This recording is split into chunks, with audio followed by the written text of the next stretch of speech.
Story 1. I will tell my husband a secret or something I am not supposed to share with anyone. I know he will not say anything because he will forget all about it. Story 2. They would rather break both arms than bring in the groceries in multiple trips. I have no complaints.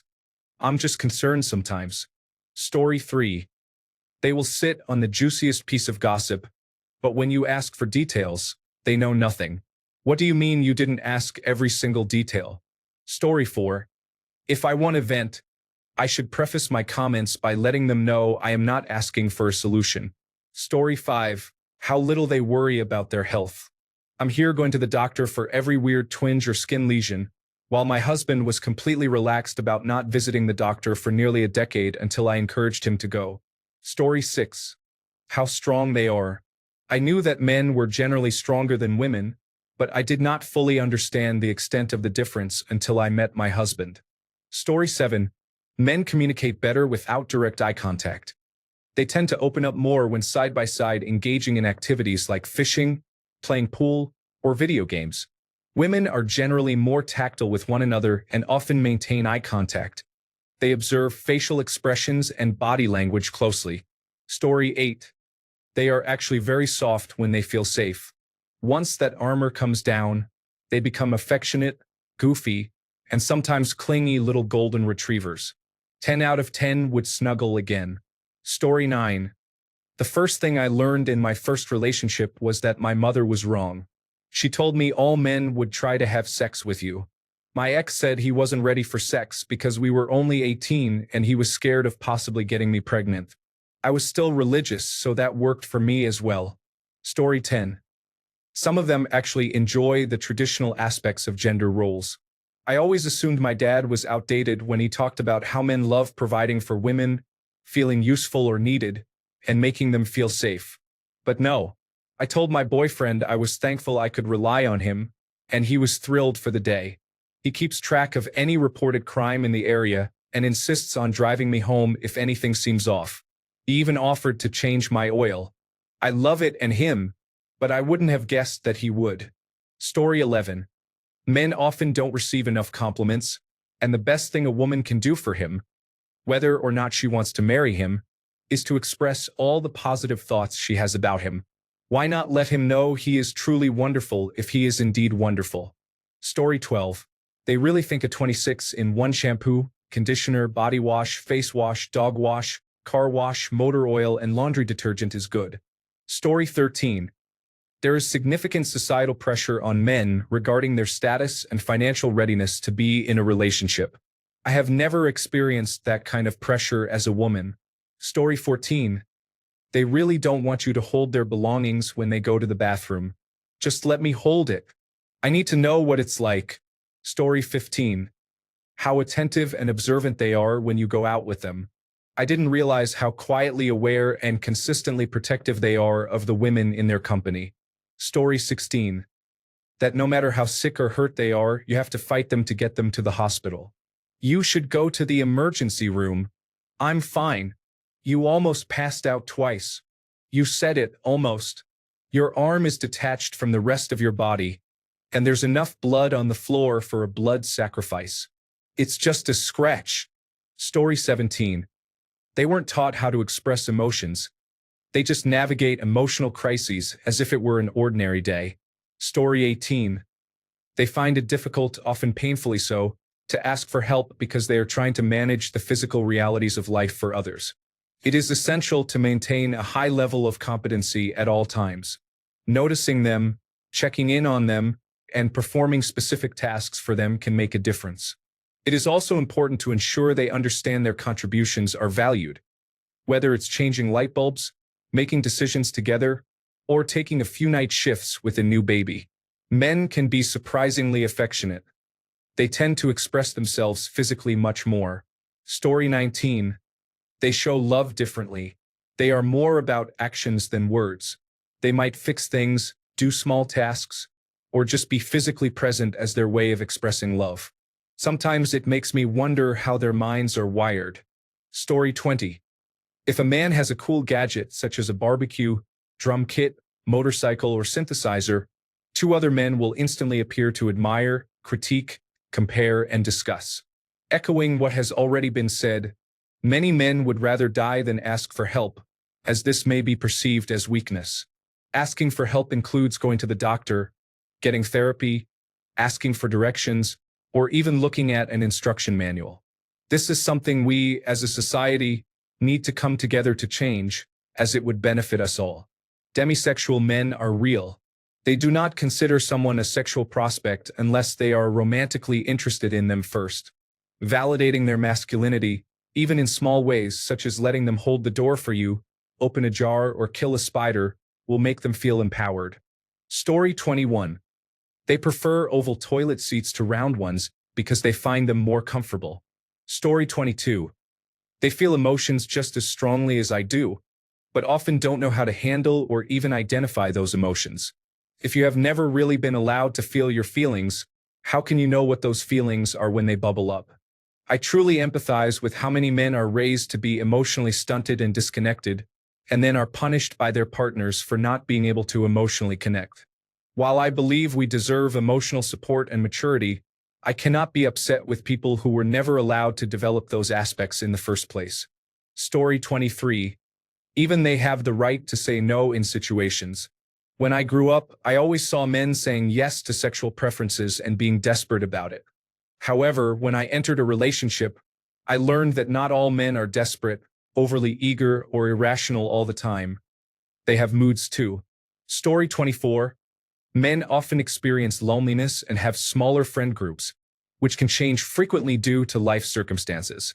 They may find it easier to make friends based on convenience and shared interests.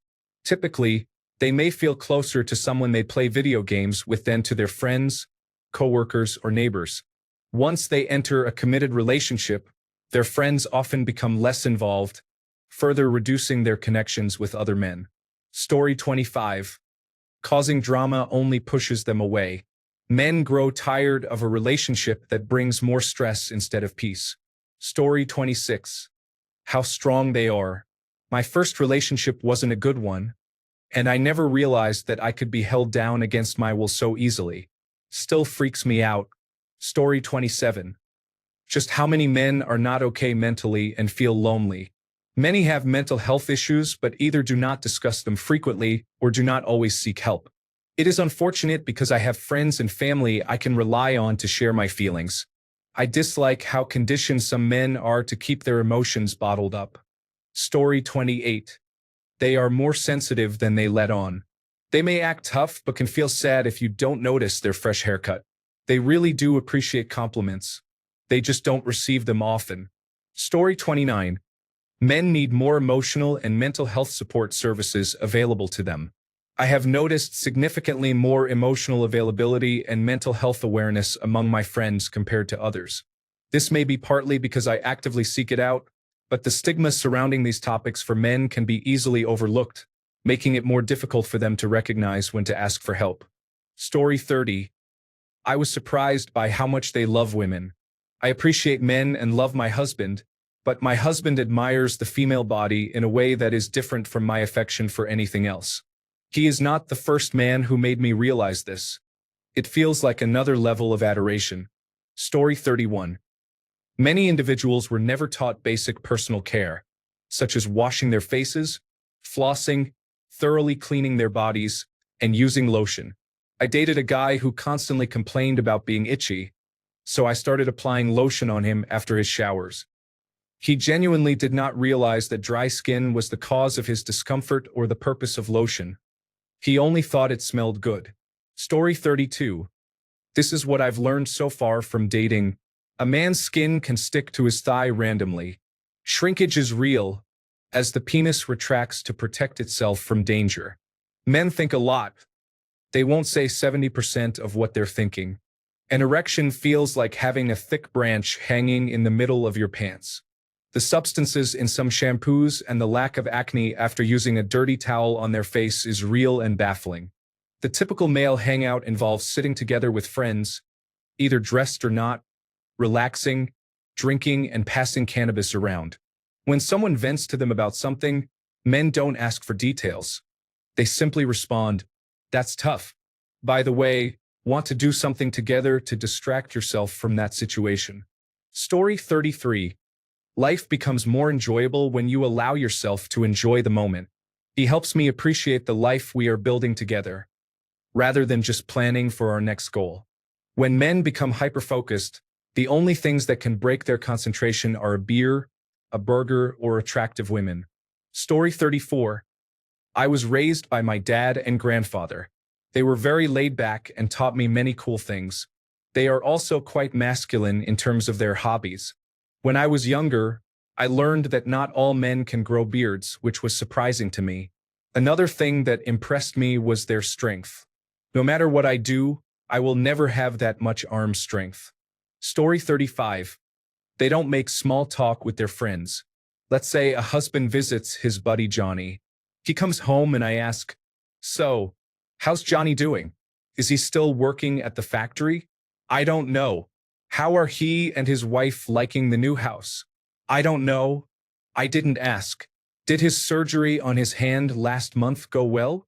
Didn't come up." It's like they jump into talking about music, hobbies, and other topics with no prelude. It's mind-boggling to me. I wouldn't know how to start a conversation like that. Story 36. They love to have their hands in their pants all the time just to touch or scratch. Their hands are always hanging out.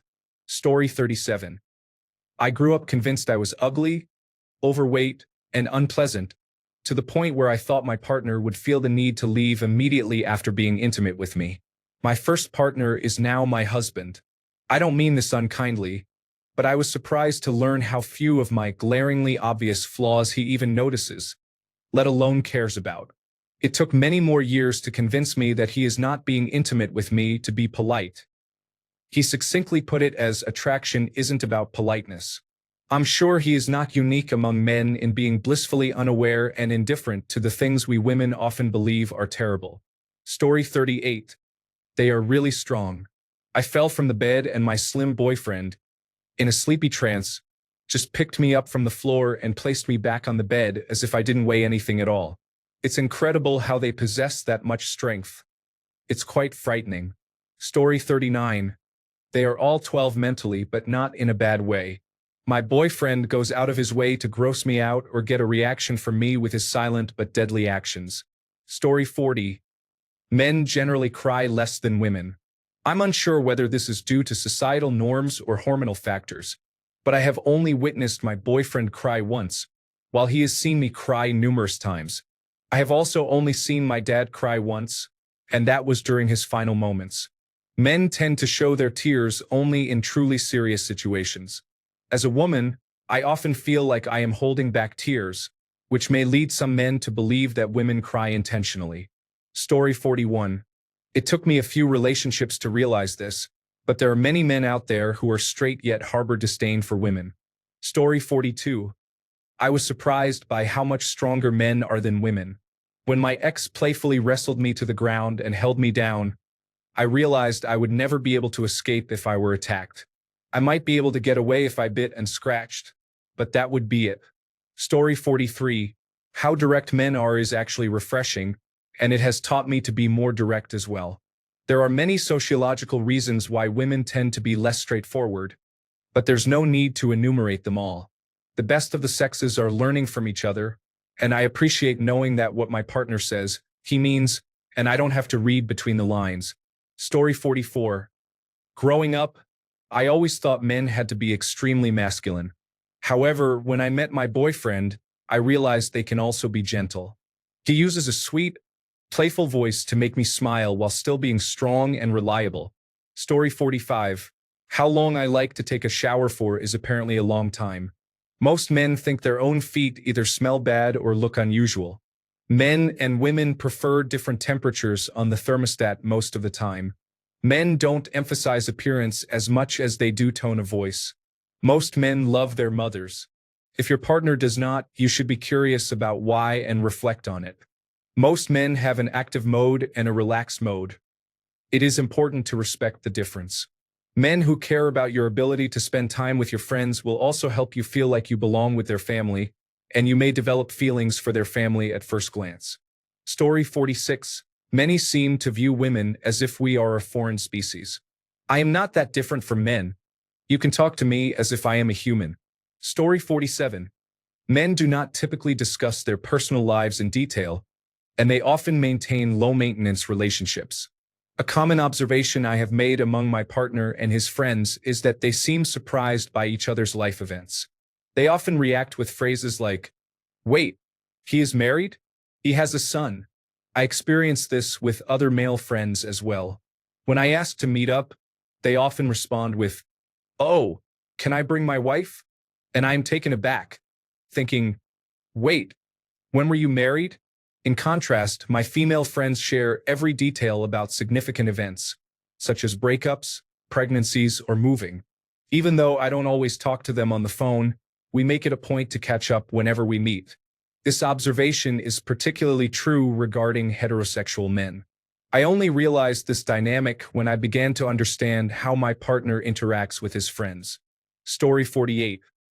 I am ashamed to admit that I always assumed when men used urinals, they dropped their entire pants to the floor and urinated, bare backside to the wind.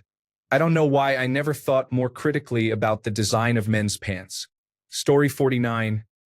Actions are more important than words most of the time. Often, they fall flat when it comes to expressing themselves verbally. It is not entirely their fault. For generations, we have told men to suppress their emotions. But if they truly love you, there will never be a question in your mind. They will show up for you and demonstrate their feelings in meaningful ways. Story 50. Much of this thread is quite depressing. Many of you are clearly dating individuals who are not a good match, and it's skewing your entire perspective. Here are my observations. They will always wear the clothes you buy them, even if they start out by criticizing them. Give it a week, and you'll walk into the kitchen to see him wearing that t-shirt. You'll both silently accept it, and you'll feel satisfied. 95% of the time, if they say they're not thinking about anything, it really is nothing, or trivial thoughts that are too layered in inside jokes to make sense to someone outside their mind. They all twitch oddly in their sleep. What is that? They're all passionate about something.